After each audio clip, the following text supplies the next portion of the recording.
നമ്മളൊക്കെ എല്ലാവരും പ്രാർത്ഥിക്കണ ഒരു വിഷയം എന്താ? ജീവിതത്തിൽ സന്തോഷം, സമാധാനം, ഐശ്വര്യം, ധന്യത. ഇതാണ് നമ്മളെല്ലാവരും ആഗ്രഹിക്കണേ.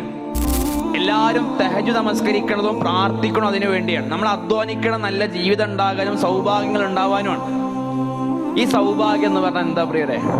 റസൂലുള്ളാഹി പറയാം, അർബഉ മിന സആദ, 4 കാര്യങ്ങൾ ഒരു മനുഷ്യന്റെ സന്തോഷത്തിൽ പെട്ടതാണ്. ഇതുണ്ടോ അയാൾ സന്തോഷവാനാണ്. ഇതുണ്ടെങ്കിൽ അയാളുടെ ജീവിതം പരിപൂർണമാണ്. ഇതുണ്ടെങ്കിൽ അയാൾ ഐശ്വര്യവാനാണ്. എന്നിട്ട് ഒന്നാമത് പറഞ്ഞു അൽ മർഅത്തു സ്വാലിഹ, സ്വാലിഹായ ഭാര്യയാണ്.